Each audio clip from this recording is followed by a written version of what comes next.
ao anatin'ny politika akabe ny fanjakana napetraky ny filoham-pirenena Andry Rajoelina atao laharam-pahamena ny fitantanana maritra ny Arena Voajanahary ho fototry ny fampandrosoana lovain-jafy. Mitoeraka izany ny ezaka ataon'ny Ministeran'ny Fambolena sy ny Fiompiana sy ny Ministeran'ny Tontolo Iainana sy ny fampandrosoana lovain-jafy amin'ny alalan'ny tetikasa Tefiala izay toanina ny G7 vola amin'ny alalan'ny FAO ahafahana manatanteraka izany. Ny asa tanterahan'ny Tefiala zany vao manomboka izy ho amin'izao fotoana zao aty toerana amin'izay fambolena izay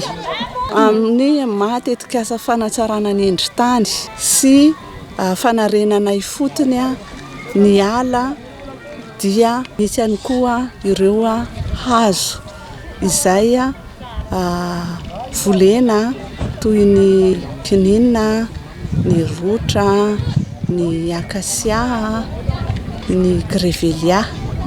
Napetraka ny vala fanehoana amin'ny refra hektara entina anaovana fampiofanana momba ny ala vadimboly amin'ny alalan'ny fambolena zanaka kafe misa 900 miaraka amin'ny fampiarana teknika toy ny voly rakotra sy fambolena kafe ampiarahana amin'ny voly hafa. Andraikitra goavana be izay sahan'ny Tefiala amin'izao fotoana izao dia ilay fanarenana ny toeram-pambolena mba ahafahana mamokatra amin'ny fomba mirindra sy maharitra ny famokarana. Anisan'ny voizina ao anatin'izany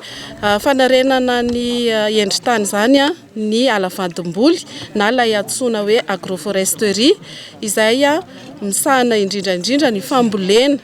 karazana voly fanondrana na fihinana izay voly maharitra ary ampifadiana amin'ny voly izay foezaka voly fihinana ihany koa. Ny tanjona anatin'izany dia ny mba hamerenana amin'ny laoniny indray ny nofon'ny tany, hamerenana amin'ny laoniny indray ny tsiron'ny tany ary ihany koa azahoana ireo mpahazo tombotsoa tombony bebe kokoa amin'ny famokarana maharitra, amin'ny fidiram-bola maharitra ary ihany koa misy karazana fidiram-bola izay maromaro tafiditra ao anatin'ilay izy. Io toerana io no valatahaka na fanehoana izarana traikefa sy fahaiza-manao mivantana amin'ny vondron'ny tantsaha ka napariana ny teknika eny anivon'ny faritra. Ilay moa zany miara-miasa amin'ny Ministeran'ny Fiompiana sy ny Fambolena satria ny antony zao zany dia fagnatsarana ny velom-pona saha aty ambanivohitra fampiasimba ny tontolo iainana dia manao voly rakotra izahay ao ny ala vadimboly ny kafe amboly tsaramaso mba ho fagnatsarana ny endri-tany sady velom-po maharitra sy mirindra mba ahafahanay mamokatra